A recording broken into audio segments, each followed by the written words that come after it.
Osio, welcome to the Red Road East. I'm your host, Feerce Truth Seeker. Yeah, man, this has been an interesting journey that I've been on for the past few months and also for the past year. And finally made it. And tonight is the release party of my book. And we're going to talk about that tonight. And before I go further with that, I will have a guest. He and I go way back. And I say back to the early 90s. And he's joined on the panel to show support for the book release. And I'm going to bring him in now. What's going on? I'm sorry. Brother I left the Kazembe. door open. There's somebody in there. I don't Brother Kazembe. Yeah. Yeah, you're live. You're live on the Red Road East. This is for y'all. Those who don't know, this is Brother Kazembe, Jeffrey Kazembe Batts. He and I go way back. And he is the founder of the Universal Hip Hop Parade in honor of Marcus Garvey. And I remember when he first started that parade, and he had me there on different occasions, doing readings and stuff like that, readings from Garvey and things of that nature, and doing spoken word poetry and stuff like that. And so Brother Kazembe, the man with the master plan. I'm inside, my brother. You know how we do double duty? Now, as you see, I'm not on the street anymore. I'm inside the spot. Our new spot to meet regarding the parade you just talked about. Nice. And so, my brother Feerce, he goes by that name. He's fierce about what he's about, the original people of this land, and also his multimedia, his family, and all the right things. And so I hope y'all enjoy his show and all that he does. I'm going to have to zip out right about now to take care of some other business, double dipping, but I'm there. I'll check back in when I can, and I'm definitely there in spirit. And I know he likes that word because it's all about the spirit. Yo, right, man, my brother? I appreciate you, man. Just showing up, is cool. You know what I'm saying? Just to show your face, and also, shed some more exposure about your parade. I know all of my viewers may not be into hip hop. They're of various ages and things of that nature. Some of them are, but it's all good. That's right. Our parade, because you're a key part of it also, and that's just some of what I do. Uh, so we'll build, much success tonight. Thanks, bro. All right. Okay. Yeah, that's Brother Kazembe Batts, and his parade is definitely fire. He's had some of the illest MCs come through there and represent. And I'm also one of the coordinators of that parade.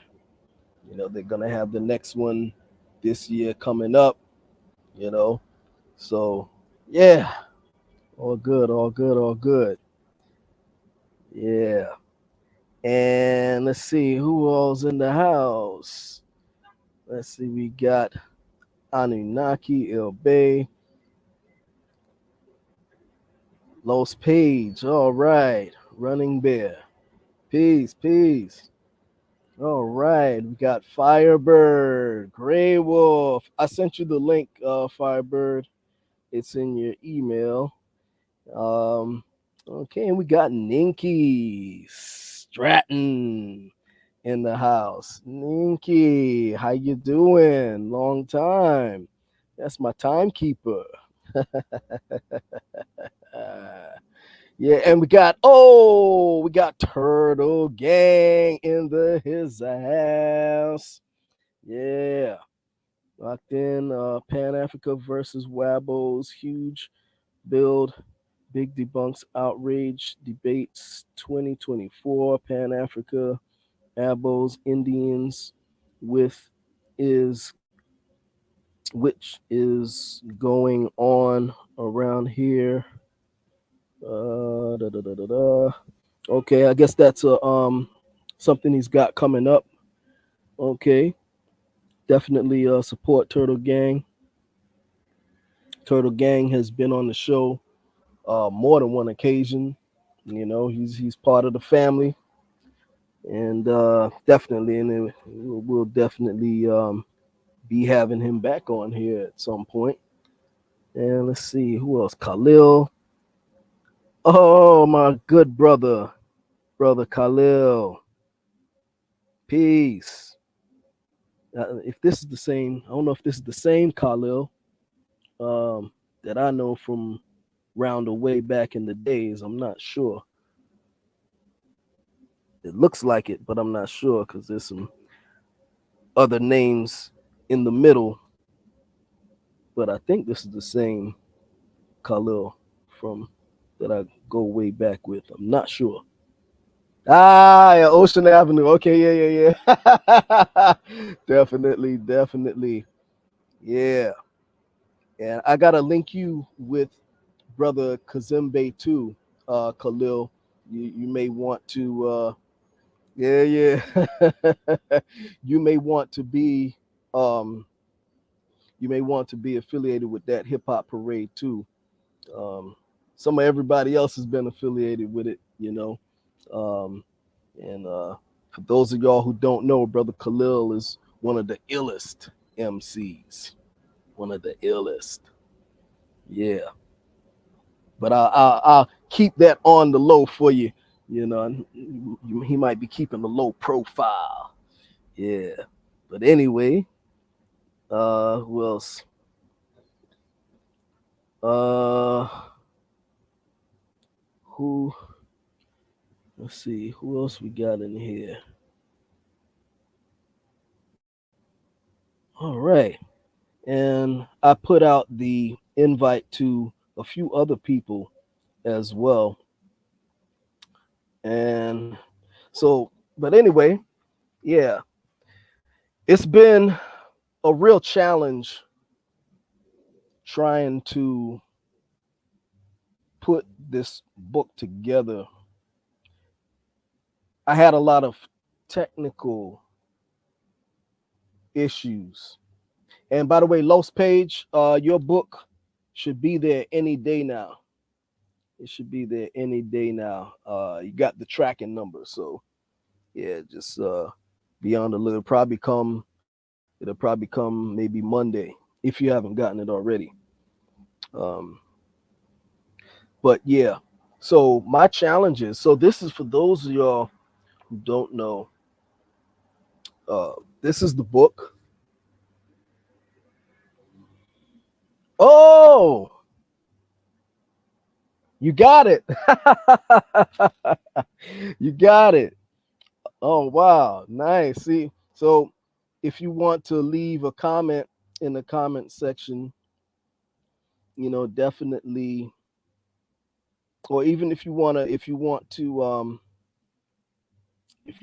come on the panel, you can leave your email and I'll send you the link. It's up to you, or if you just want to chill, that's cool too. Um, and if you just want to chill, then leave a comment about how you feel about the service. I pride myself in giving good service, to anyone that I'm affiliated with. I'm not one of those people out here scamming people and things of that nature, whether it be with the service or whether it be with the information. You know, um, let's see here. It says I'm ear to ear. Yeah, okay. Um, Standing on business. Yeah, yeah. So I sent his book out earlier in the week, and he got it. Normally, it takes 3 to 4 weeks for the book to arrive, but it all depends, you know, and it all depends on if I have to get more made up and things of that nature. Okay, so 3 to 4 weeks for delivery. Yeah, he got his uh, much faster than that. So yeah, but so now this is the book here, and the book is entitled Olmec Renaissance: Aboriginal Moors of the Americas, Volume 1, Moorish Indian Tribes, Absolute Proof. And this book is different than a lot of other books put out on the topic, whereas a lot of a lot of other authors who have written about the topic mentions, and a lot of the information that's given is a lot of abstract information that has no conclusive information. Nothing conclusive. You're still kind of left hanging. You know, but this particular book is different in that I give specific names of tribes, specific people, indigenous elders, and things of that nature, running down the history and things of that nature. Okay. But before I get into that, we got a couple of more comments. Let's see. Um, always thought he was a more hater. I'm not sure who that's in reference to. Let's see. Um, Let TGE know if you would like to run down on Moorish history this month. I'm doing a whole bill because it seems there's 101 perceptions running around. Okay, sounds good. Sounds good. Yeah, we'll build. I'll hit you up, and yeah, we'll coordinate that. Let's see. Who else? Um, yeah. So yeah, before we get into the contents of the book, there was a lot of technical issues because for me, I always say in every show, technology is my Achilles heel, you know, and also my technology, like everything that I have in terms of production, is kind of obsolete. So even the computer that I'm using, it's dated. It's time for me to get a new computer. So a lot of applications that I need to run on the computer to produce the book won't run because it's not compatible, because my computer is uh, outdated. So it took me literally 10 times as long to produce this book than it should have. Like the normal, like say, normally to do a simple task such as uploading a document or editing a document on uh, Adobe Reader, Acrobat Reader, I was not able to do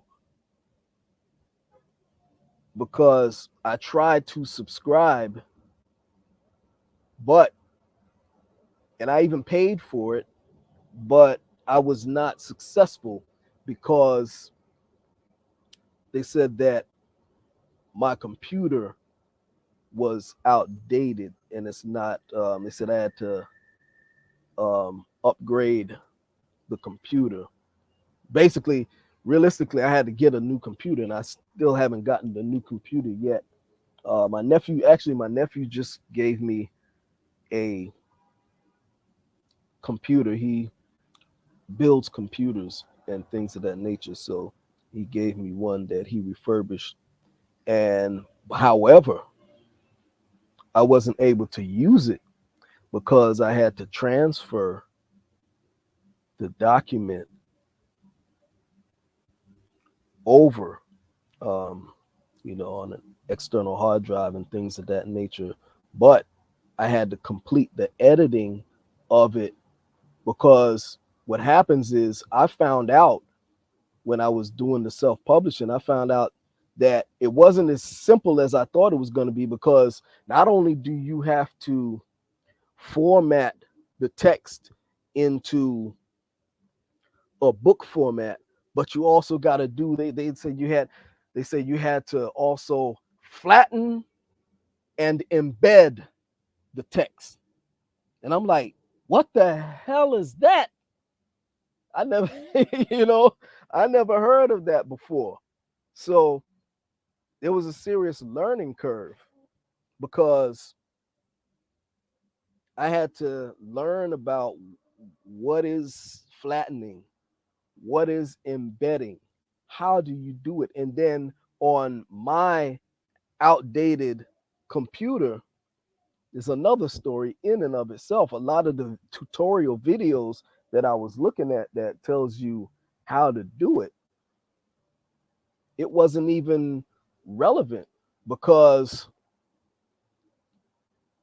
those versions of Microsoft Word and things of that nature that they were using, I didn't have those versions. So a lot of things that they were saying, go here, go there, it didn't even appear on my version of Microsoft Word. So, and then on top of that, I have a Mac.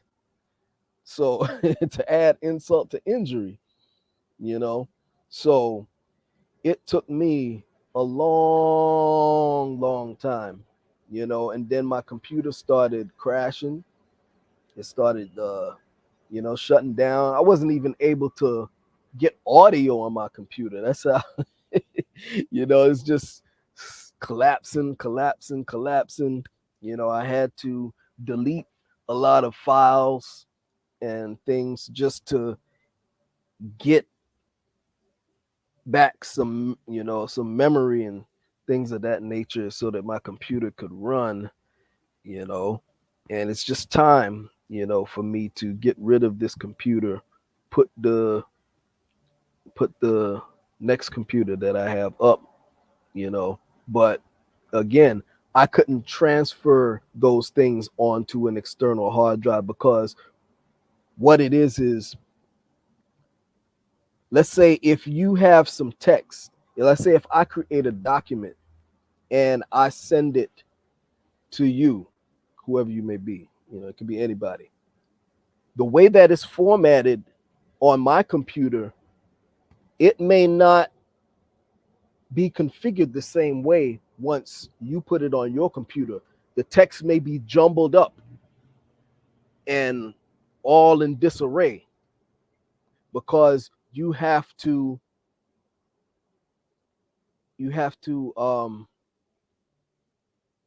flatten the text. Okay, that's called flattening, or vice versa. I think I may be getting them backwards, but you have to that it has to be formatted so that when and also certain fonts that may be on my computer on another computer, those fonts may not be on your computer. So you have to uh, embed the fonts so that the fonts and certain symbols and things like that uh, don't wind up looking like Chinese characters when they get to your computer. So I had to learn about all of that stuff, what all of that stuff was. And man, there was some nights that I got no sleep. I'm gonna tell you just like that. I'm gonna be totally honest with you. There was some nights that I got no sleep trying to figure this stuff out. You know, it wasn't a rough. It wasn't an easy journey trying to figure this stuff out. And again, technology is my Achilles heel. So I went through hell trying to produce this book. You know, and I kept my wife up many nights. You know, with the light on, trying to figure this stuff out, and it's just unbelievable just to be able to have produced this right here is a story in and of itself, you know. So now getting to this point, you know, then that was another thing. Then once you get on the self-publishing on that site, then there's a learning curve to that in and of itself. Trying to learn and what type of paper is best for your book. I had to the original cover that I had, I wasn't able to use that. you know so I had to change up the cover, and but we got it done, and here it is. Here it is. So this particular book, again, it's different than other books dealing with this topic in that I use a lot of indigenous references. Also, I try to be as objective as possible to produce this book, and come from many different perspectives, you know, and let's see, let's make sure this is not somebody trying to get in. Okay, yeah, and the book, I have a website for the book, and just for myself in general, I'm gonna put that up on the screen in a minute. And Lost Page, who's in the house, um, did you get a chance to read any of the book yet? And if so, because I don't want to toot my own horn, leave if you could leave a comment in the section, and let me know what you feel about it thus far. Let the people know rather how you feel about it thus far. That'll be great as well.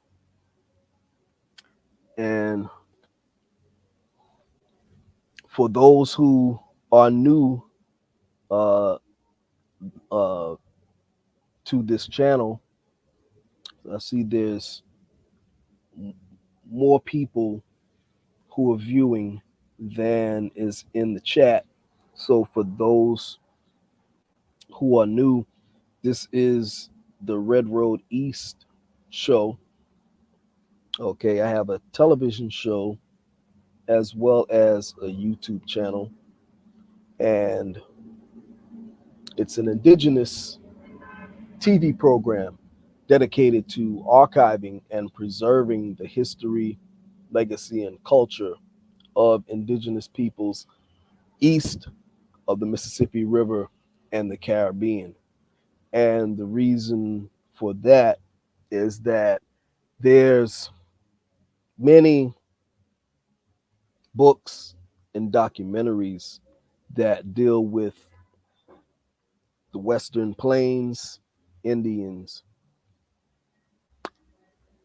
However, what you don't see a lot of is the culture here on the East Coast and the Caribbean. Okay, so that is the focus of this particular show. Okay, and but anyway, let me pull up the. Oh wait, hold on. Let me see. Okay, Lost page says. Okay, he just got home. Yeah, this is a. I literally just got home from work and it was here. I'm excited and ready to go through it as we speak. Thanks again for being all about good business. Okay. Yeah, so he's just getting home, so I'm not going to bother him with that. Yeah. Uh, and, but I do thank him for giving me that appreciation for the good service. You know, that's what it's all about, giving good service to your people, you know. And Firebird says wants to see the inside of the book. Yeah, I didn't want to spoil it too much, but yeah. And as you know, Firebird, Grey Wolf, my godmother, she did a review. And if you look on the back of the book, you'll see the whole back of the book. This is Firebird on the whole back of the book here. This is her review here. So, and she says here, as a matter of fact, well, I should pull it up. Just give me 1 second. I'll put it on the screen because it's kind of hard for y'all to see it like this here, just putting it up like this, or is it? See. Maybe. Let me see. Hold on. Give me 1 second. Yeah, I guess we can do it like that. So she says, I am delighted to review the wonderful newly published book called Olmec Renaissance Aboriginal Moors of the Americas, Volume 1. If you are a lover of Black studies or history, especially the hidden history of the Americas, this book is for you. The amazing history released in this book will keep you spellbound, to say the least. Some examples of topics that the book covers are the relationships to names here in America that have been discovered in Africa as well. The findings in the Great Mounds are a topic greatly loved and very much being researched in the 2000s, greatly containing magnificent artifacts and phenotypes that many people want to racially deny. The book exposed so many lies in school systems around the country, disrespectful paper genocide to its fullest. You will learn how paper genocide is still prevalent until this day. If you are a scholar seeking Moorish history in the United States, you have only found bits and pieces. The Olmec Renaissance Aboriginal Moors of the Americas will teach you in depth knowledge of what you have been seeking. I am disgusted with the educational system for whitewashing the school system and erasing a wonderful history and contributions of American Indian Moors. Firebird Grey Wolf, Cherokee Lenape. Yeah. So let's thank Firebird for that nice review. And we also have a review in here from Dr. Fatu Diarra. She did the she did the forward to the book, Dr. Fatu Diarra. Some of y'all are familiar with Dr. Fatu Diarra. She deals with she deals with DNA, okay, and she validates a lot of the history through DNA. And I know there's a lot of people who knock DNA. And the thing is that DNA has its place, just like genealogy has its place. The thing is, you have to know how to use it. Okay. For some people who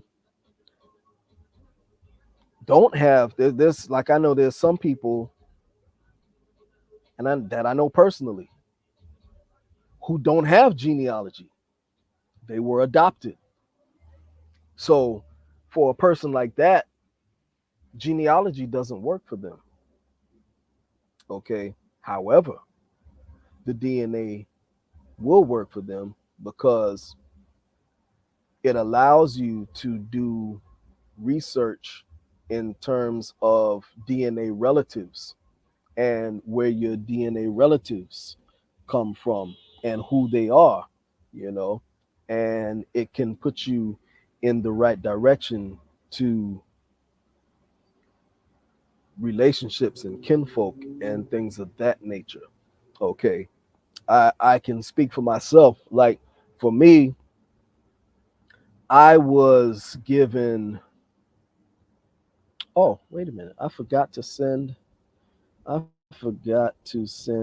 invite to Dr. Fatu Diar. I'm here talking about her, and I didn't send her an invite. Hold on one second. Let's see. Give me one second. Let me see. Um, Give me one second. Let's see. Book release.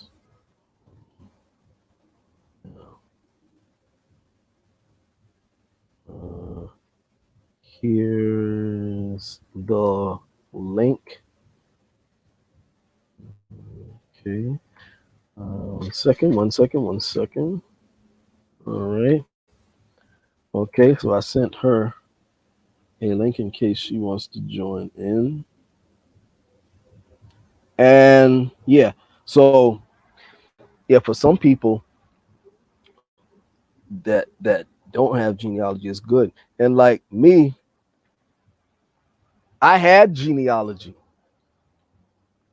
Okay, luckily I had some good genealogy.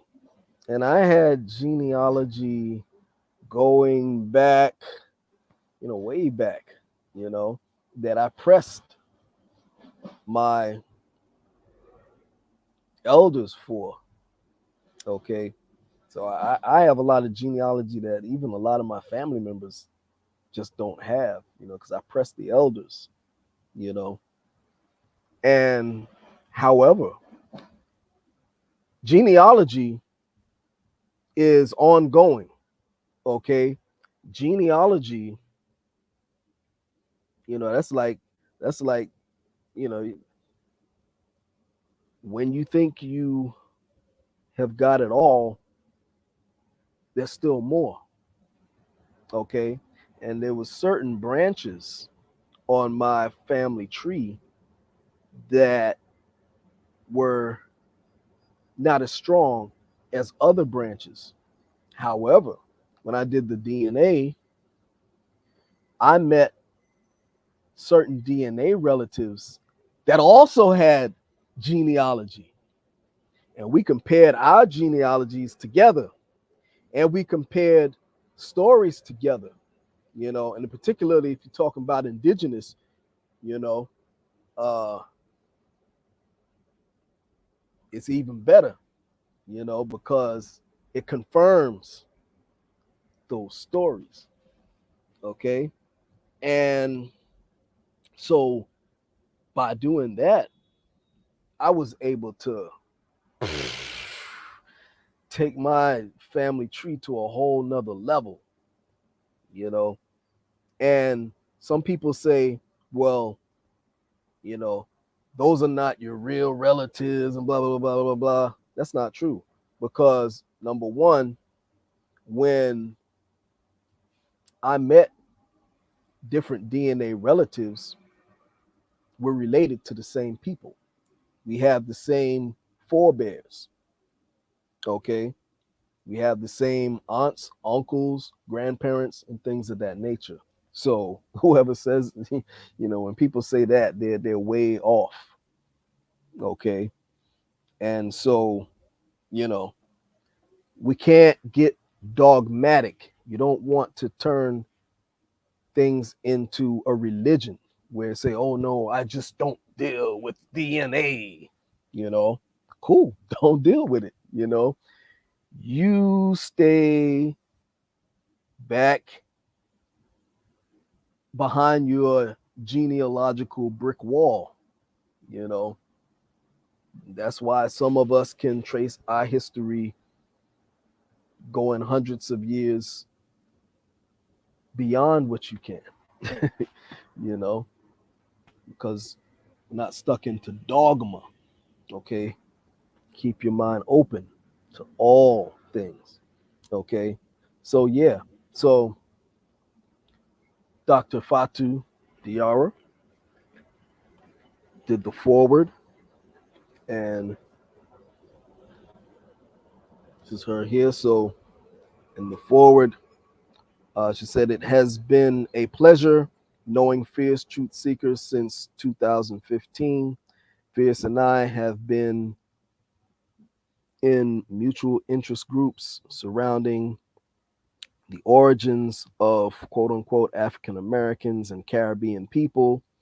Fierce was very instrumental in giving me a good historical background in both pre Columbian history of the Americas as well as the African presence in Europe. His extensive historical knowledge assisted me in understanding the DNA findings that are typically seen on deeper genetic studies in North America and Caribbean blacks. I am a practicing physician who has an interest in population genetics and archaeogenetics with regard to Africans and those of the African diaspora.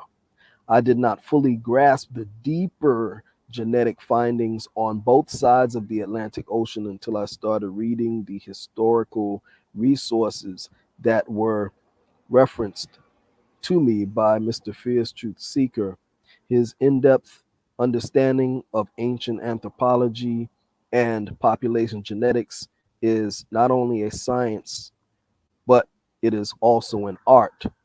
The art of understanding the results lie in understanding the interconnectedness of ancient Africa, Asia, America, Europe, and the main population movements that have taken place in ancient and modern times. I'm going to cut it there. I'm not going to read the whole book for y'all. Support the brother and get the book. Okay. But yeah, I'm just giving y'all some highlights there.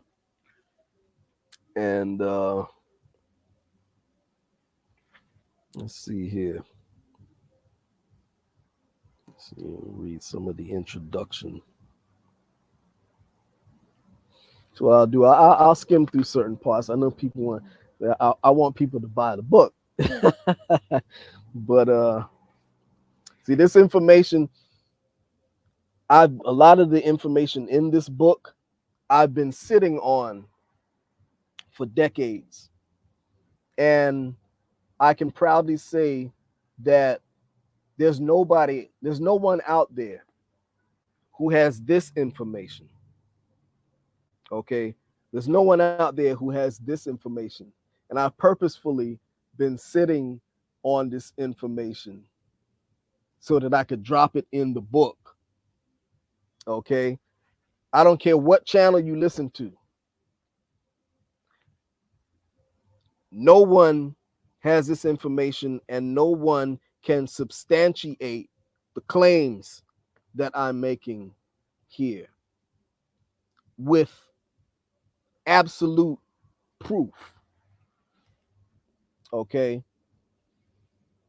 A lot of people talk about it and it's kind of abstract, and nothing conclusive.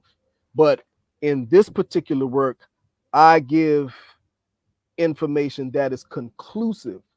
That's the operative word. The operative word is conclusive. Okay. So, the most you hear when people talk about this, they'll say, you know, oh well, like I hear a lot of more say, oh yeah, yeah, yeah, the Delaware Moors and this, that, and the other. Well, you know, that's debatable. And as Brother Turtle Gang is in the house, he'll give you pushback on that, you know. So I'm not even dealing with that. I'm coming from a whole different perspective. I'm not even dealing with that particular tribe in this particular book. You know, I'm dealing with something totally totally different. Again, there's no one who has this information. Guarantee you. I've been sitting on this information for years. A whole lot of other information that I've been sitting on for a long time, to come out when, my publications come out. Okay. But I want people to buy the book. Buy the book, you'll see the information. You'll be like, okay, and it is what it is because I go directly to the source. You know, I go directly to the source. And it deals with other related topics as well in this book, you know. And let's see, what else can I share without giving too much? Let me see. Hmm. Hmm. Nah, I don't want to give that up. Let's see. No, I'm not gonna give that up.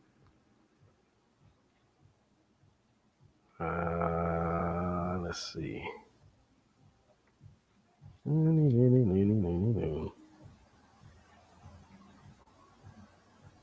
Let's see.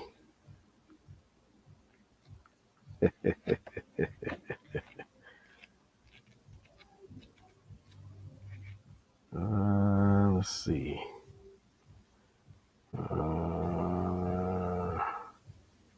I'm just scrolling through to see.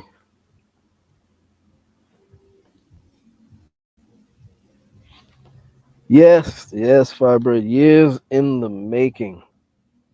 Years in the making. It's oh my goodness. Too long, you know.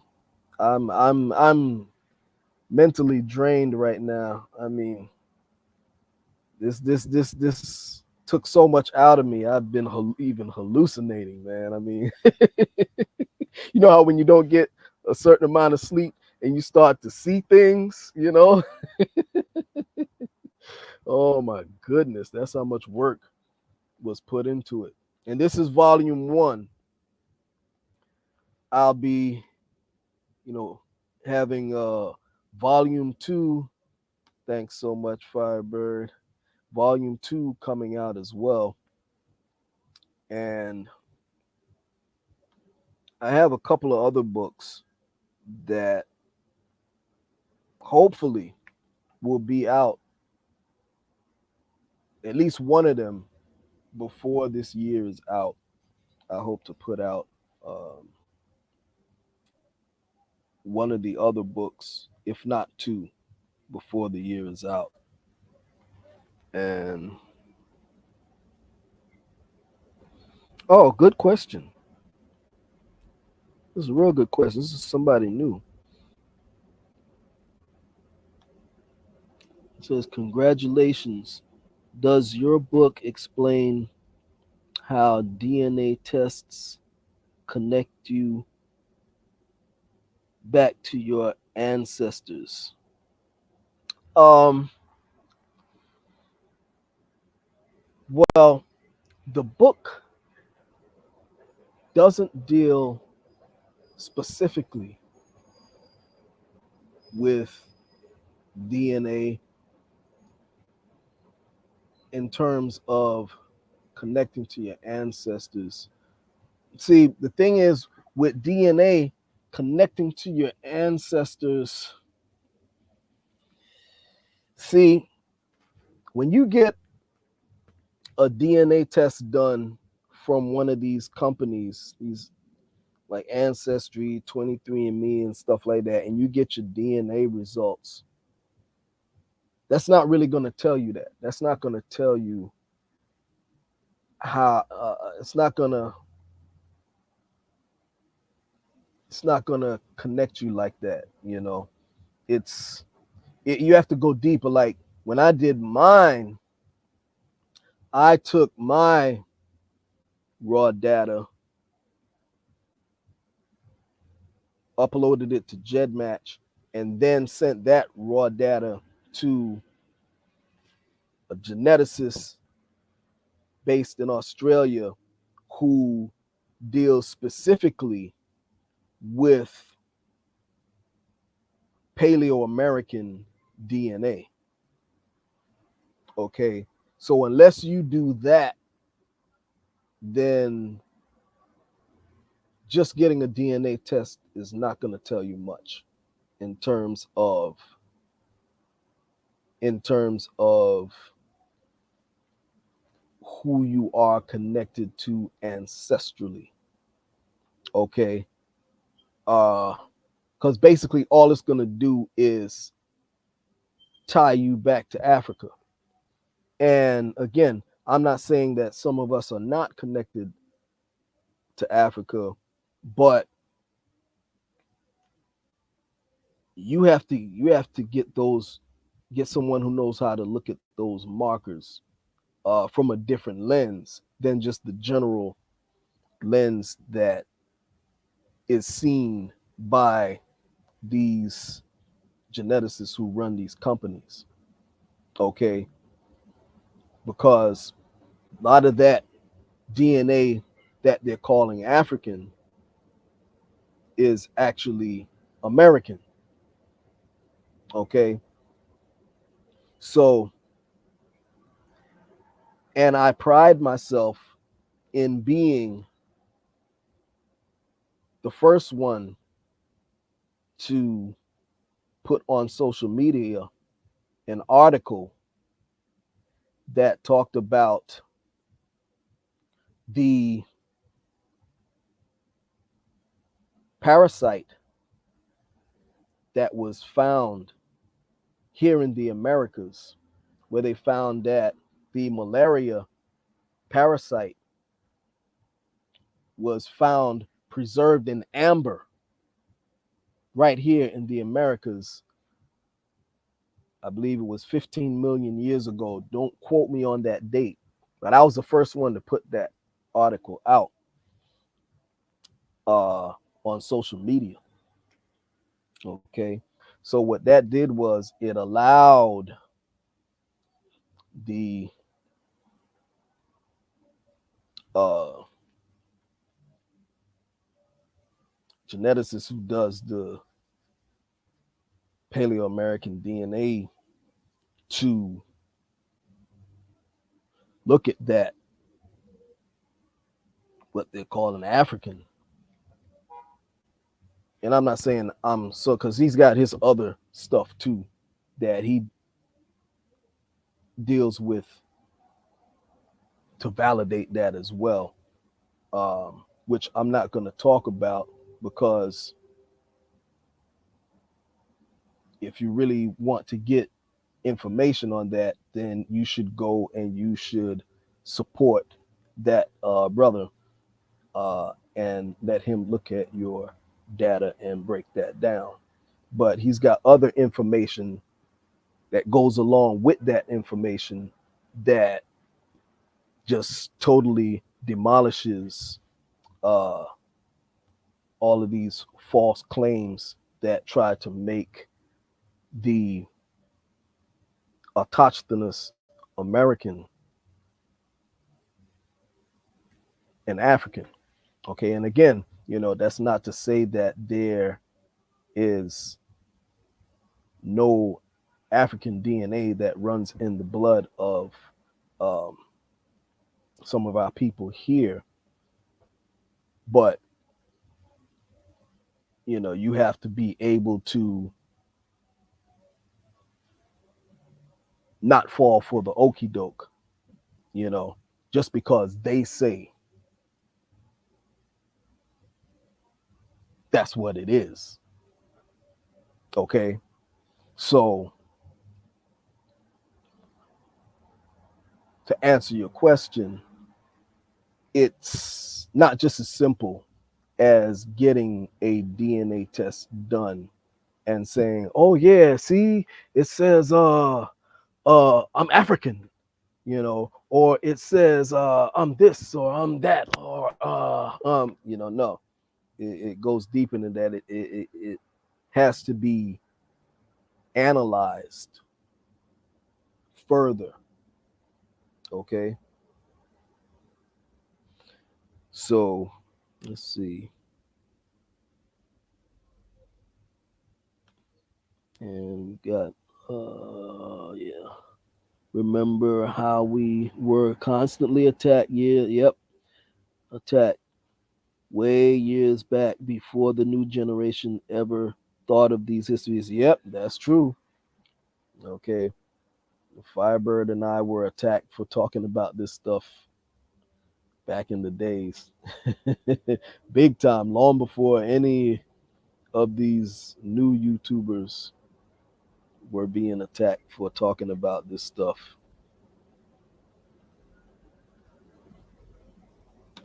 Yeah, a book signing, that would be great to have a book signing. Just have to find a venue. Yeah, I would love to do that. I would love to do that. Yeah. Um, and now, what I want to say about this book is that due to limitations in my technology, there are a couple of errors that I picked up that I was not able to edit. There's a few. I've detected about two grammatical errors and one spelling error. Okay, so I deeply apologize for that, and I'm a stickler. for those kind of things. So at some point, I will be revising this, but I was not allowed to with the technology that I have because the editing program, once I sent it to the company, I tried to edit it, but it just wouldn't happen. I was forced to print the book and not make those corrections. However, the content, you know, is solid. Okay, I do apologize for uh, the couple of grammatical errors and the spelling error that I found. I apologize for that. Okay, and yeah, but I didn't want to keep y'all too long. I will be doing another live maybe this weekend. I want to talk about genealogy. Okay, I want to talk about genealogy. There's a lot of people who expressed concerns to me about genealogy. Okay, and yes, it's very important. And let me see. Oh, okay. Um, Mob.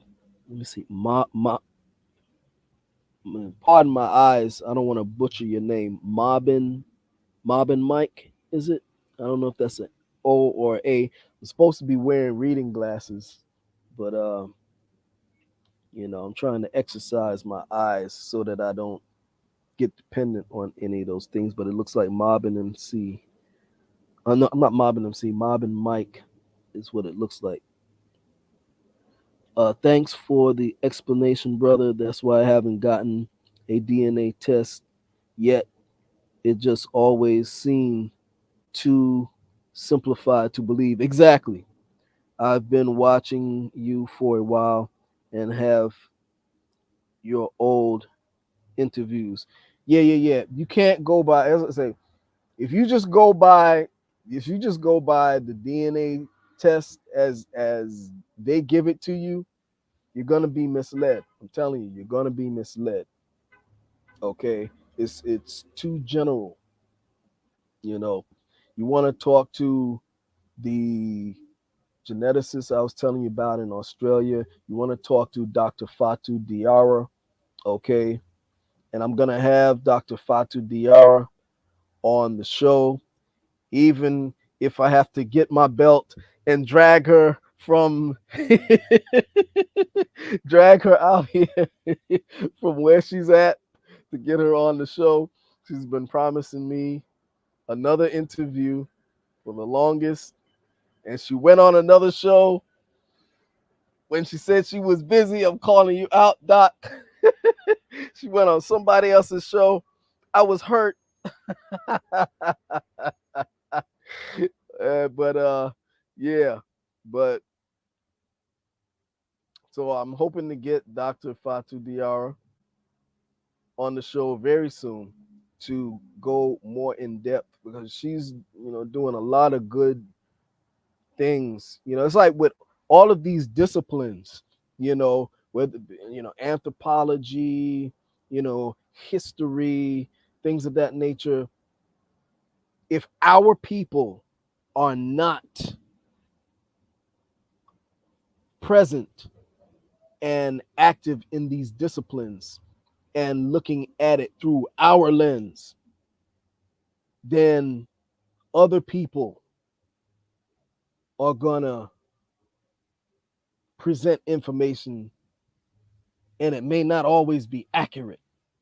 And there may be other motives for doing their reporting. And they may be reporting in a way to keep you at a disadvantage, you know, like paper genocide on another level, you know, because if you don't, if you're not careful, DNA could be the new paper genocide. So that's why with all of these disciplines, you know, our people have to study these disciplines and see it through the right lens. You see what I'm saying? So when I talk about DNA, I'm talking about it from that perspective, you know. So let's see. Ha ha ha.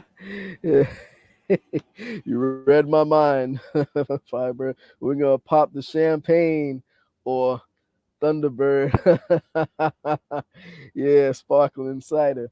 It's funny you say that because I was saying that earlier. I was gonna tell people, hey, you know, pop out the champagne, bring out your popcorn as we celebrate tonight.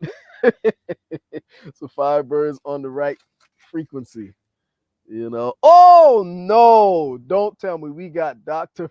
Fatu Diara who just popped in. Oh my goodness. No, she didn't.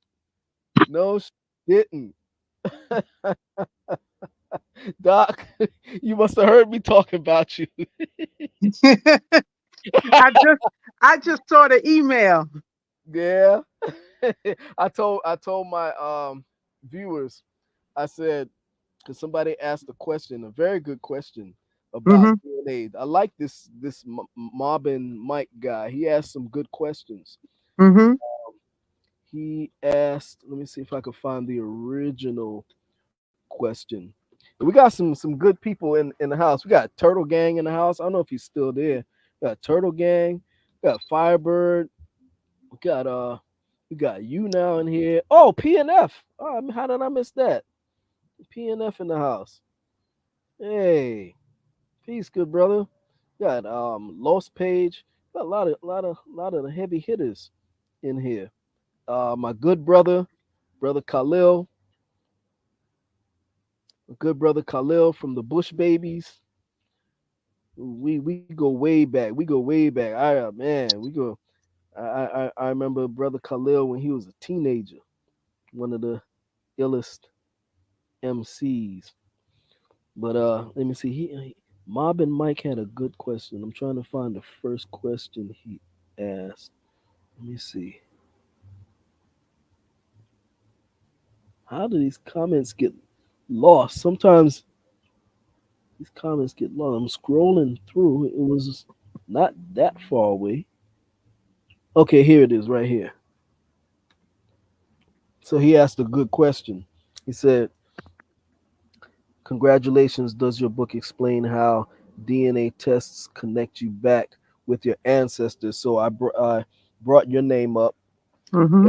and I was basically telling him how when you get your raw data, you know you can't just look on the surface. You got people like like our brother in Australia, people like yourself, who look at it from a different lens and interpret uh those markers from the perspective of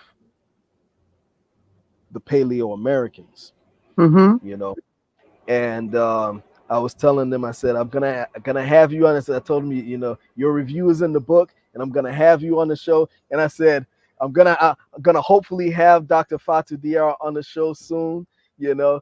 She promised me an interview, and she did it with somebody else. I was so hurt. I said, I'm gonna have Dr. Fatu Diarra on the show soon, even if I have to get my belt and But and, listen, and when I drag. come there, I'll have more information because Okay. as time goes on, I only gain more and more information. Right, right. Mhm.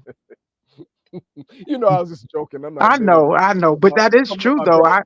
The more time goes on, the more stuff I have. Yeah, yeah. Hmm. So, and then he asked, he made another comment, and up on the screen here, he says, "Thanks for the explanation," and say that's why he hasn't gotten his DNA test done yet. It just always seems too simplified to believe. He says, "I've been watching the show for a long time." So yeah, basically, he's saying he just felt in his heart that there was more to it than just the The test. basic Yeah. test you get. Uh-huh. It has to There be is. further. Sure. And there is. And you can you just start off with the test and you download the raw data and you there's so many third party tests out there that reveals the truth. You start off with the, we can learn a lot, not to take away from your platform, but Oh we no, can you're learn a not. lot. Speak freely. Oh well, we can learn a lot from just looking at the test results, okay? And then you move on from there. And see, I deal with that. I teach that how to look at the DNA and analyze the DNA from the initial results, and we move further in terms of the details, uploading raw data, looking at it through other oracles that are created by other geneticists, because the tests that we use, like Ancestry, MyHeritage, 23andMe, that's just one oracle that's created, but there are several. And when you upload it in, like, for example, GEDmatch, which is very popular, you have several geneticists that have created different uh, testing models. Okay, and each oracle is different. Like you'll have, let's say, Punt DNL that focuses more with emphasis on the South Asian aspect of the DNA, and you have others that emphasize more of the European breakdown. All of it is actually relevant to us because we have different lineages that came here and married into the indigenous population. So, all of it is relevant for our people. You understand? So, yeah, all of it is good. Indeed, Hmm. indeed. And I was bigging you up. I was telling them, how thorough you are. With your DNA analysis. And Thank you. you've been putting that work in. Yeah, but you know who started it? Tyrone Lewis Cannon. Right, Because right. what he put out is the fundamentals of Yep. what really proves one has an ancient link here. Hmm. And to me, anything else is secondary. So I always will take my hat off to him first. Exactly. Hmm. Yeah, yeah. He's nice with it. He's real nice with it. Oh yeah, it's very important. Hmm. Hmm. Yeah, he is an adept Hmm. at Paleo American DNA. Hmm. I learned a lot of stuff from him, and still learn in terms of understanding DNA. But basic stuff. Like even as recent today, someone as in my inbox, I have to get back to them on Facebook Messenger about those of us who get these Nigerian relatives popping up now on Ancestry, and nobody is Nigerian in their family. Um, and exactly, a lot of people don't know that there's it's called in I'm a little tongue tied, descent by state and descent by inheritance, I believe. Don't quote me on that, but Hmm. it's really just like combination can create sort of an illusion of actually being related, um, and it's not real true relation. And you must know somebody that theoretically, even if you believe that you had an ancestor from the 1700s that came from an African country, right? It is possible from a particular area of the African continent. That is possible. We know the transatlantic slave trade happened, even though they tend to only speak of that as our sole narrative and over exaggerate the contribution.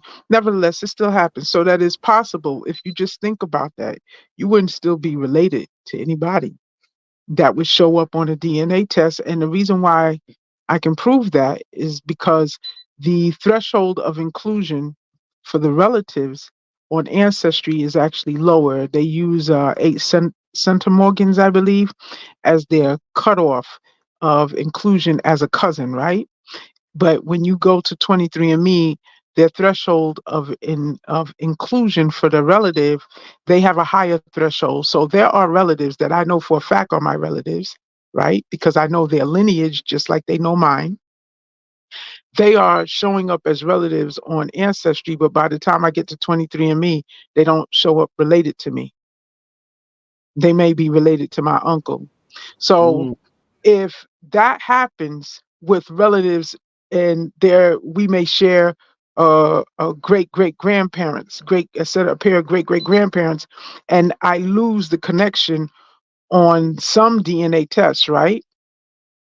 How mm, can someone who is related to you via an ancestor that came across the Atlantic showing up as your cousin?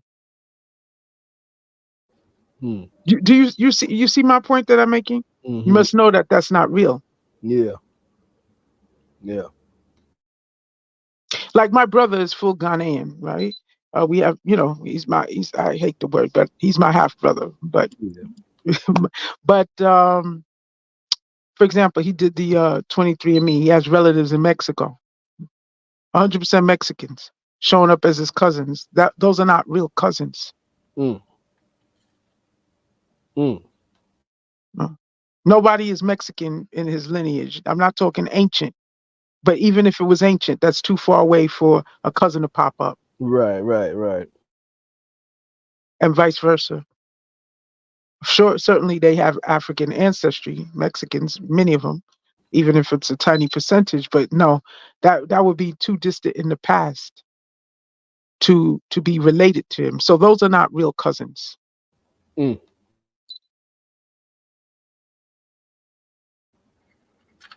mm, mm, mm.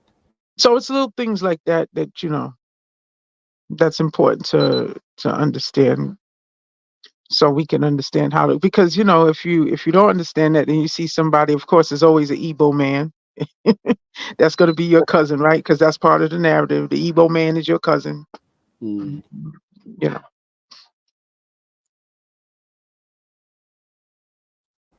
Yep.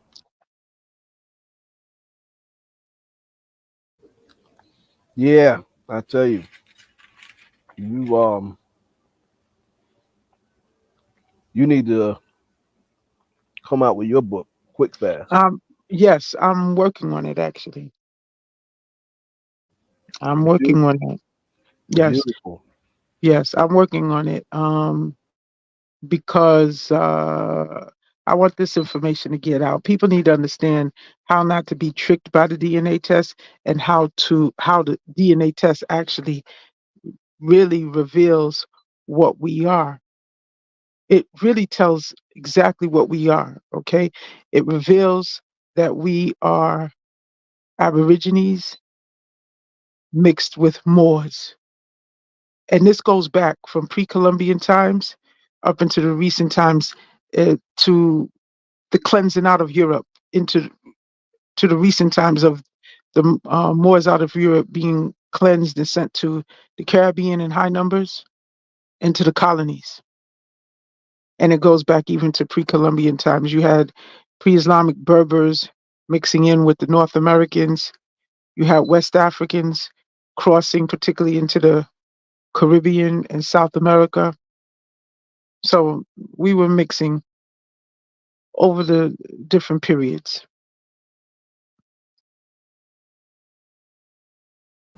The Great American Melting Pot. Yes, it was a melting pot. You had the Phoenicians over here. And when you do archaeogenetics,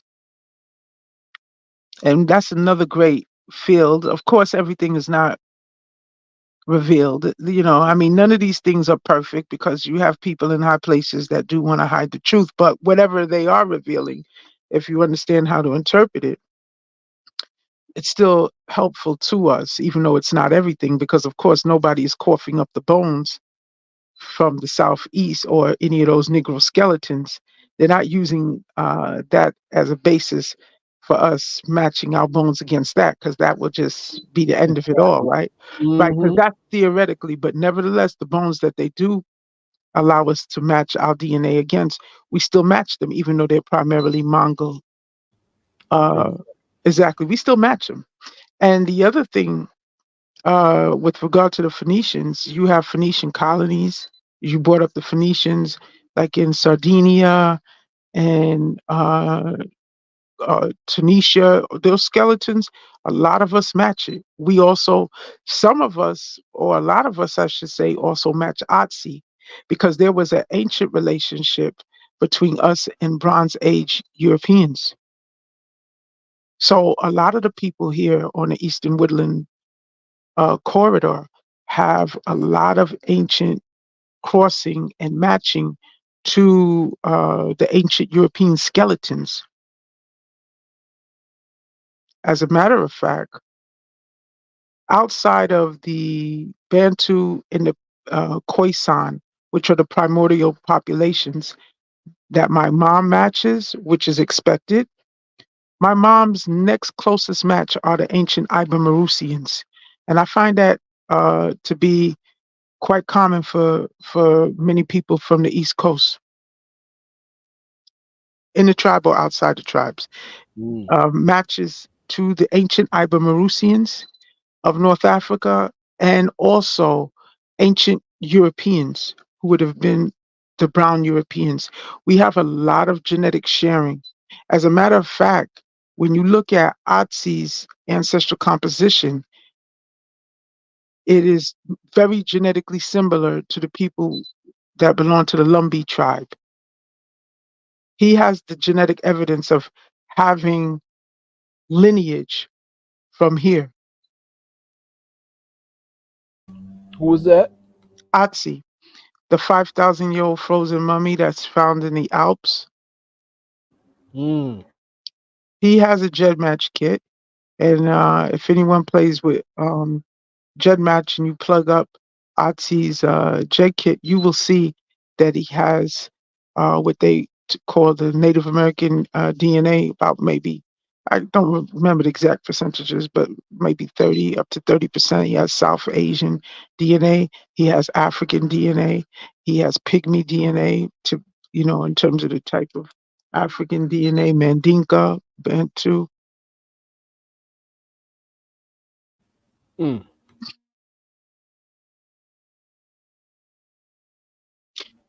Nice. Yeah.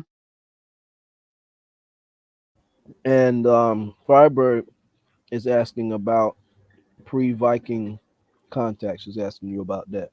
That shows up in our DNA too.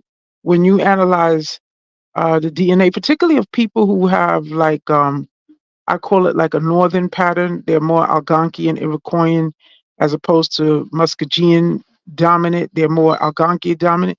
You will find they tend to get the matches to like Finland, Scandinavian type markers. That's all from Viking influence. So it shows up in the DNA.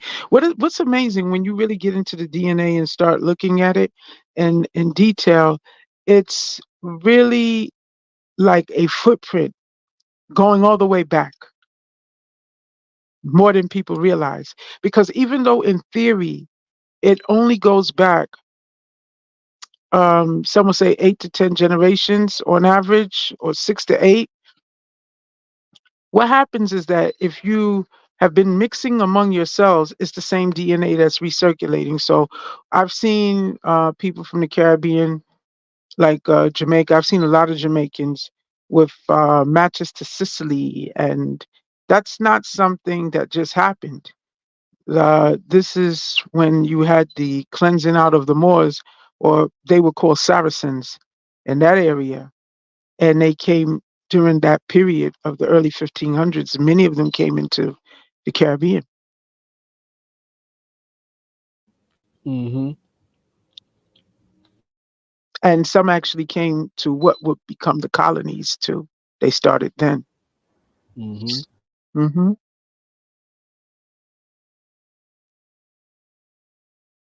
Oh yeah.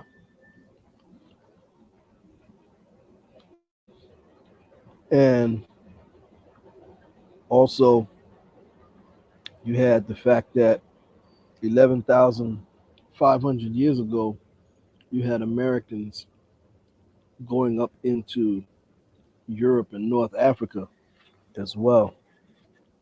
And that's proven genetically as well, because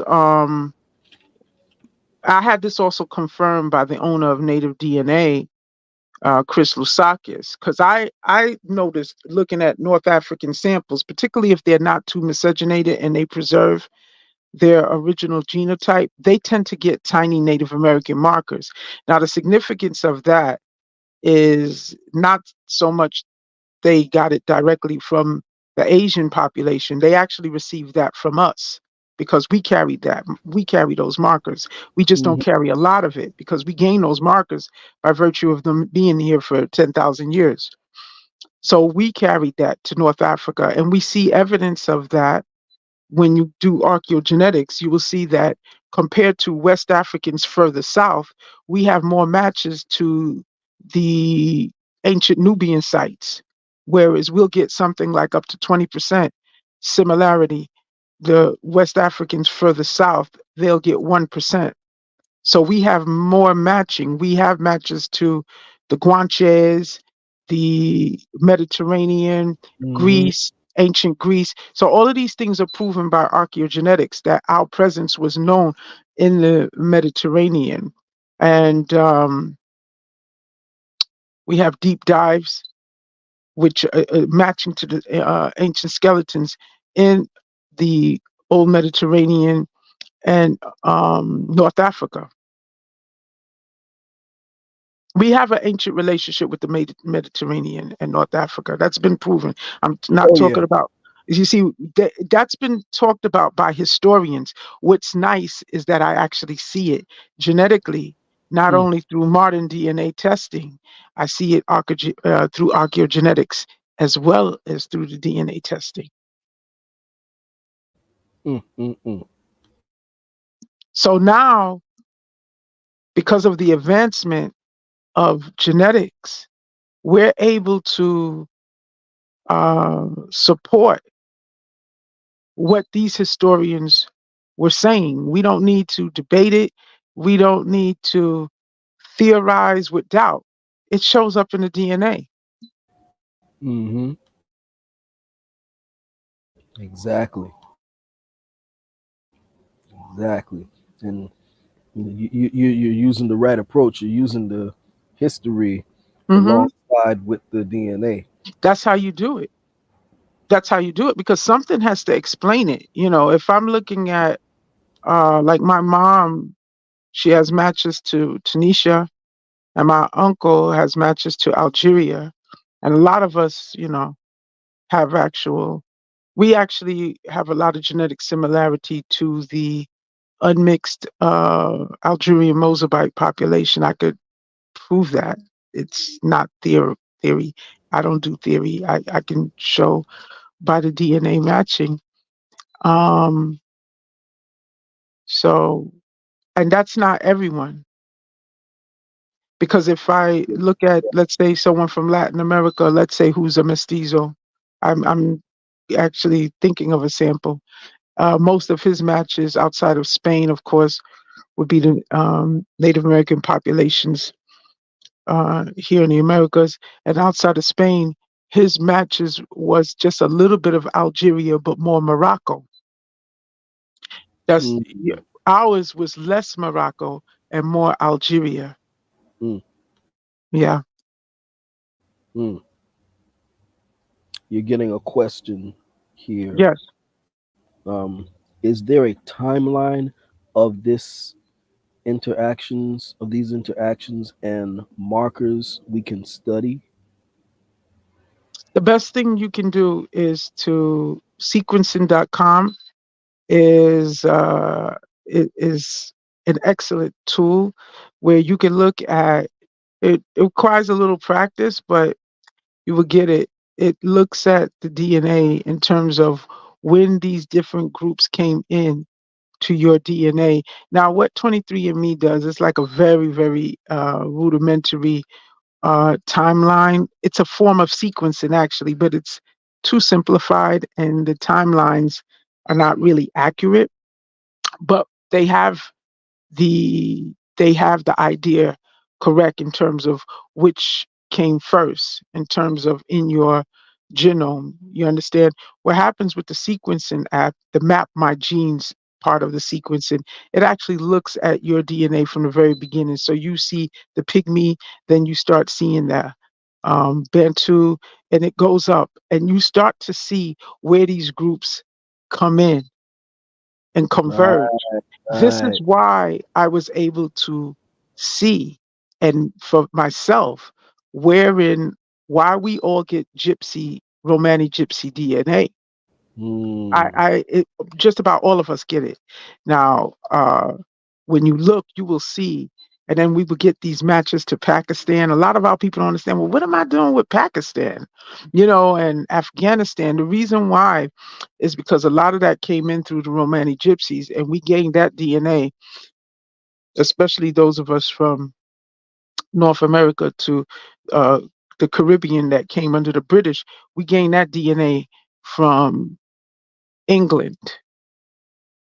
Okay, for a lot of it is from England. I'm not saying some mixing didn't occur after people arrived in the colonies, but I'll be honest with you, because we lived very segregated, a lot of it occurred in England. And the reason why I'm able to prove that is because where I see the Romani Gypsy DNA, it converges at the same time with the British DNA. I use the pale DNA, the pale Europeans' DNA as a stamp as to where these other markers come in. So when I see British DNA next to Portuguese and Senegambian DNA, that lets me know that's a Portuguese Moor.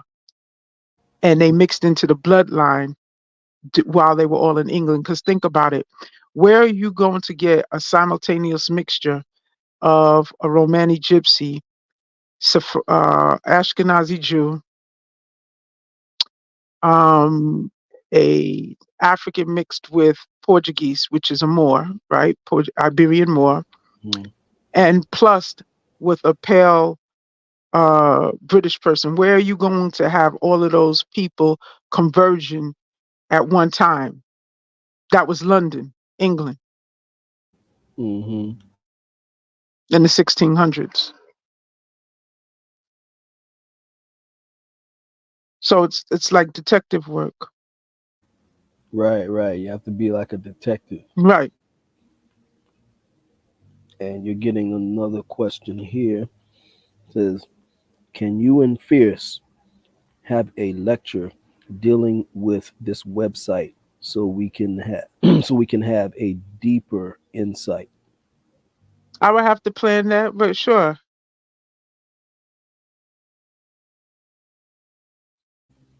Yeah, yeah, that would be great.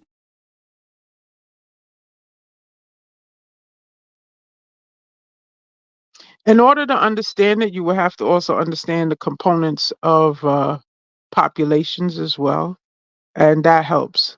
So, what happens with the sequencing? You will see Greek, let's say Romanian DNA, and then you see it adjacent to uh, Pakistan, right?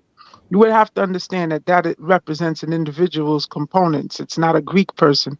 It's not Greek next to a Roman. You understand? You have to be a little fluid and understand the components of the individuals that the components of the populations that mixed in. But when we do that, I'll teach it. Hmm.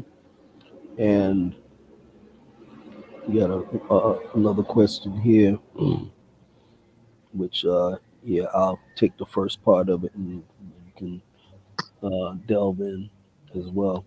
Um, as I was told that gypsies were in ancient Egypt. Would you know any of this? Yeah, David McRitchie, in his book "Ancient and Modern Britons," talks about that, the connection between the gypsies and the Egyptians, in volume one of that book. Doctor, you want to weigh in on that as well? I heard about that, but I'll be honest now. What I've been told, and what the DNA shows. is really they're coming out of northwest India. And there's a Romani gypsy young man who teaches about the history on TikTok, and he confirms that. I see no evidence because I've looked at Romani gypsy people who participated. I've looked at their DNA. I Mm-hmm. see no genetic evidence they're really coming out of Egypt at all. Mm, There, I just don't see it. It's all North India, Pakistan, Afghanistan, and Balkan populations where they really mixed with those populations heavily. The Romanians, the Macedonians, the Greeks, mm, and they also went into the Iberian Peninsula. I'm not seeing the Egyptian, and they themselves don't say that, and I mm, don't see it on their DNA. mm. Yeah. Um, it's not my area of expertise. The most that Mm, I could say about it is that uh, a couple McRitchie and a couple of authors have mm-hmm, talked about it, but I mm-hmm, couldn't get any further in depth on that topic other than that. right. Hmm. What I do agree with McRitchie about, because remember back then they didn't have DNA, and Gypsy people's origins were still mysterious, and um, Hmm. they were and still are outcasted. So I don't think McRitchie himself asked the Gypsy, "Where were you from?" But um, what he did suggest, and I believe this, is that even though they say they came to Europe, what was it, 800 years ago? Don't quote me, but Hmm. it was under 1,000 years ago. What David McRitchie suggested was that they were there from ancient times and they were among one of several ancient. Oh man, the doc fell off. Hopefully she'll come back in. But as y'all can see, the doc is very thorough with the whole DNA, you know. So we definitely are gonna have her back on the show. Hopefully she'll come back in. Okay, here she is here. Okay, good, good. Oh, I'm sorry. I was. What did you last hear? The last you said was that you don't believe that McRitchie had spoken to the gypsies and asked them where they. Yeah, I don't think so. I mean, I think, back then, of course, they didn't have DNA tests. And I know that was one of the prevailing theories of their origins, but we know much more now Hmm. than and you have Romani gypsy people that'll tell you their history. They'll tell you where they came from. They'll tell you they was part of the Persian Empire, Hmm. but not Egyptian. I could be wrong, but I mean, I haven't heard that from them listening to them, or nor do I see it on DNA. Hmm. But what I was saying, that I remember David McRitchie mentioning that Romani Gypsy people were actually ancient people in Europe. They were part of well, there were other people. There were different people in Europe, as we know, ancient people, but they were among the ancient population in Europe. See, Europe, we talked about how America was a melting pot, right? Right, right. Europe was a melting pot too. True, true. You had the ancient North Africans that just naturally moved freely back and forth there because it's right there. You Hmm. had the Basque population who were, they were browner in the past. They are their own people. You Hmm. had the Picts. All right. You had the Romanis, but they weren't Romanis back then, but they were more South Asia. Remember, India is just right there. You could just Mm-hmm, walk mm-hmm, across into Europe. So you had a lot of South Asian derived people already there. Then then you had the Moors that came in, additional Moors that came in during the Roman Empire, who were of mm-hmm, more the lower West African. When I say lower West African, they were more of the genotype of the Nigerian, Ghanaian, that zone. I call that the lower part of West Africa. They came in during the Roman Empire. This is why you would find people of that phenotype there. mm-hmm. But they came after the North Africans who were just there, period, because it's just an extension of their territory. This is why you have some a certain amount of Irish people today who have some matches to the Tuaregs Mm-hmm. and those people because the North Africans just extended their boundaries because it Mm. was just adjacent, Yeah, right? exactly. Exactly. That's a fact. Right. And this is why those statues that you see look like West Africans. West African DNA is the Moorish DNA. I get into that. Mm-hmm. That's the Moorish DNA. And they didn't come directly from West Africa. They actually came out of the Levant. Because if you look at the DNA of West Africans, it will show you that their earlier DNA came from several directions, among them the Near East. That shows up in all West Africans. And it's not a minor contribution either. Right, right, exactly. Hmm. Yep. Yeah, Doc, you know, you definitely got to work on that book. Yeah, it's a lot. It's a lot. And people need to understand this. Hmm. Yeah, I can't wait. Hmm. I can't wait. You have a couple of questions here, and you got an applause here. Can you see that? Can you, Okay. You're very and, welcome. and also, since Greeks were in Egypt, Hmm. and saying what she's trying to say is that could they have migrated? I guess she's talking about I guess maybe she's was talking in regards to the when we were talking about the gypsies, maybe. Yeah, but then it should show they should have Northeast African and their genetic breakdowns. I mean, we do.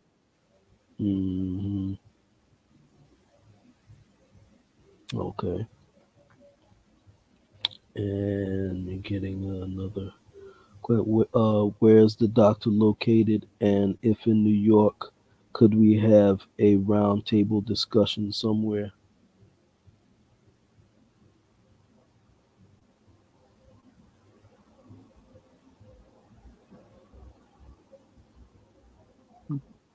You see that comment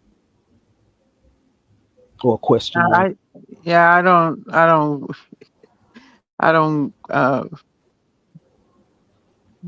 deal personally. No offense. Okay. And let me see if we have any more questions. I think that's it. Oh, we have big, big cream money in the house. Thanks for joining. Yeah. See if there's anybody else that I missed. Yeah, just about everybody. Yeah, so yeah, I thank you for coming in, Doc. You Oh, know you're welcome. that was unexpected. Yeah, much appreciated. You're welcome. Hmm. And definitely, you know, when your book is out, Mm-hmm. gonna have you on the show to talk about it. Oh, How soon do you think the book will be ready? I started doing my dictation. I got to get back on the ball. Um, I like to think under 6 months. Okay. Mm-hmm. Great, great. Yeah, because I'm going the route of self-publishing. Good, good. Mm-hmm. Hmm. Yeah. Yeah, well you definitely have enough information where it should just flow, Mm-hmm. you know. I don't think it's gonna take you too long, at least to get the content Right. organized. Right. Yeah. Yep. Yeah, so oh wait, let me see. I think we have one more new comment. Let me see. Um okay, Anunnaki basis. Oh wait, says so when William Penn says there were Moors and black as gypsies, what was that about? The gypsies. The now I learned this from the young man that has the TikTok. He showed pictures of Romani gypsies who were less fair and more their original color. You know, people from Pakistan and India can be quite dark. I Hmm. mean, and the British used to call them black as well. Hmm. That was referring to their skin color, not, you know, they didn't make a distinction.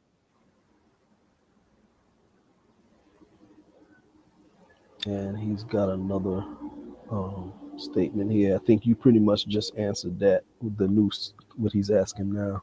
And when McRitchie says the gypsies despise the white complexion and blue eyes, I think your last comment pretty much addressed that. Hmm. Yeah, yeah, he's satisfied with your response. Yeah, Hmm. yep. So we're reaching the close of the show. Dr. Fatu, stay backstage for just a couple of minutes. I just want to talk to you for a second. Uh, Okay. I'm going to close out the show now. I'm going to put you backstage and I'm going to close out the show. And let me see something here. Oh, I'm going to put my website in here. Oh,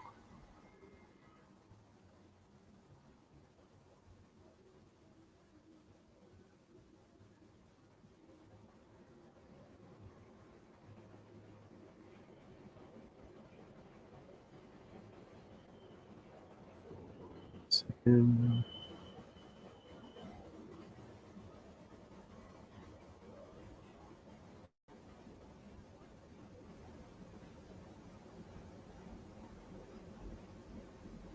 Okay, so this is the website for those who are interested in the book and just interested in some more information as well.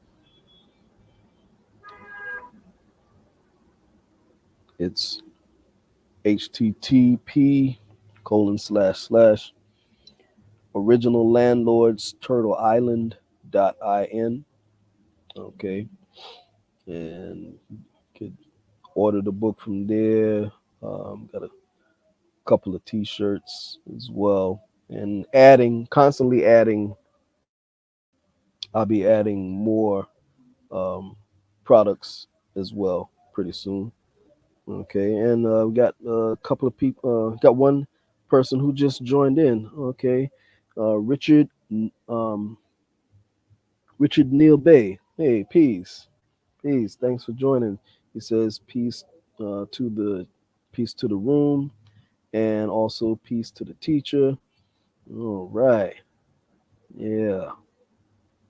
So that is the website right there.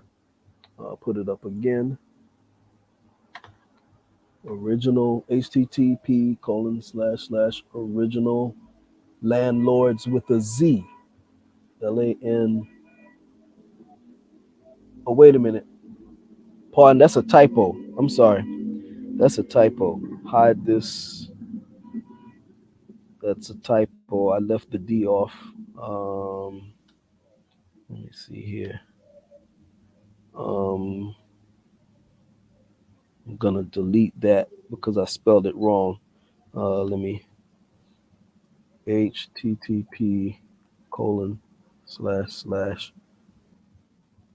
GINAL original LANDLORD turtle TURTLEISLAND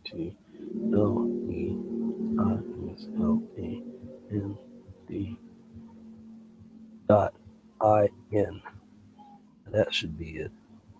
Sometimes these keys, when you're pressing, they don't they don't put all of the letters down. I hate when that happens.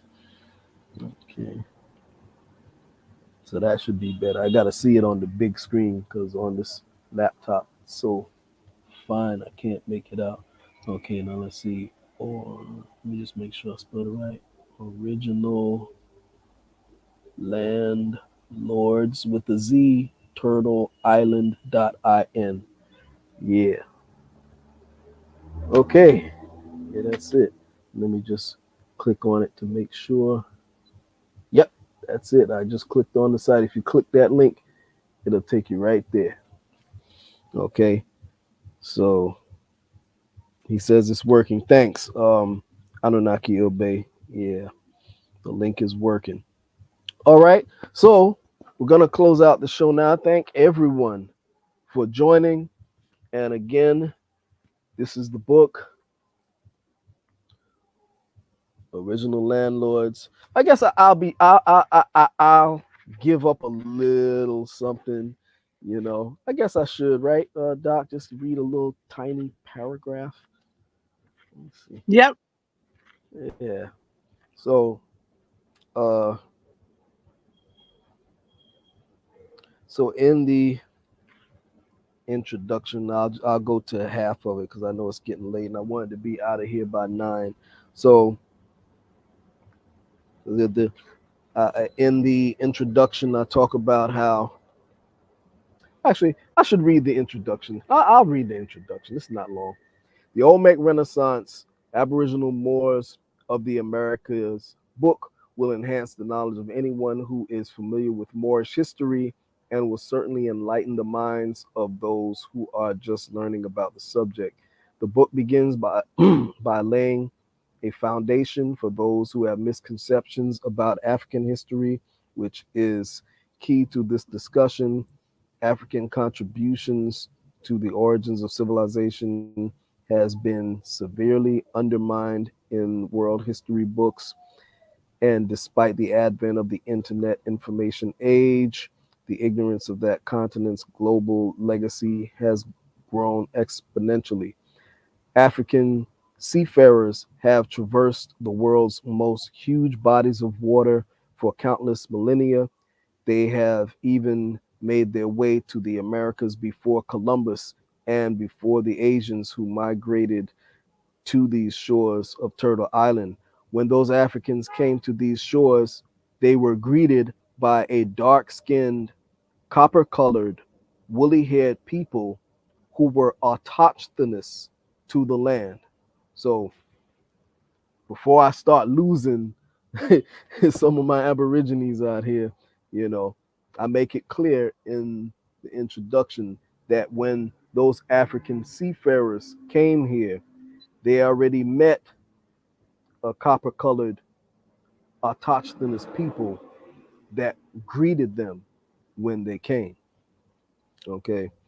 Um, these Africans mixed, married, and even set up colonies on uninhabited lands on the mainland and the adjoining islands. The term Moor has been widely accepted as a word having its origins in the Greek language. This is um, this work exposes the fact that the term Moor originated with the American Indian. Eurocentricity has monopolized every discipline, even etymology utilizes that framework in defining the word that we use. I'm sorry, in defining the words, plural, that we use. We delve more deeply into this in oncoming chapters. Oral testimonies from Native American elders confirming the Moorish connection to the Indians have been documented in order to complement the evidence that I have presented from academic sources. The various American Indian Moorish tribes are well documented here.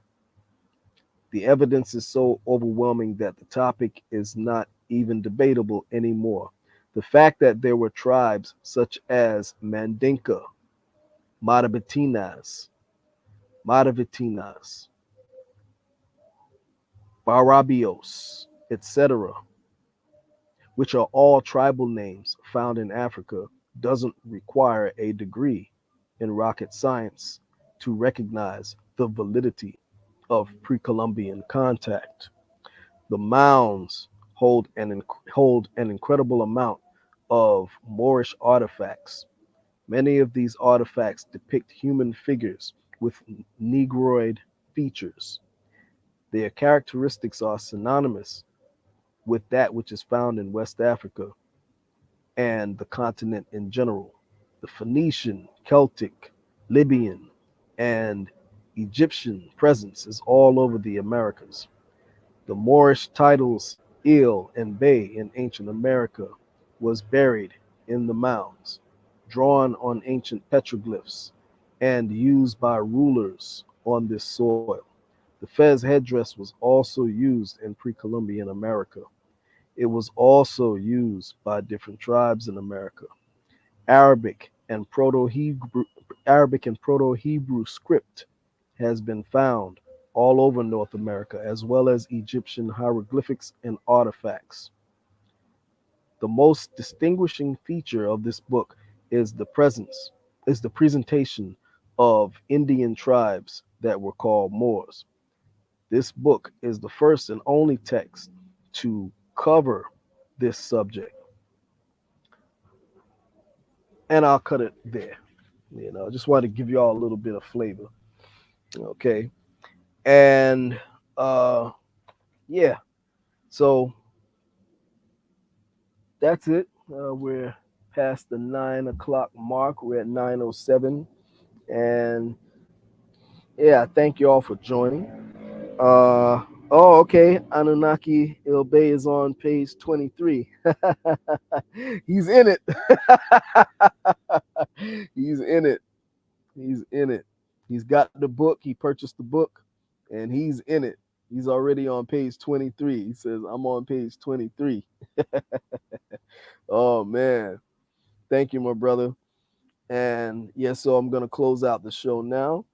And I'm going to say to all, until the next time, do da da, go huh, e.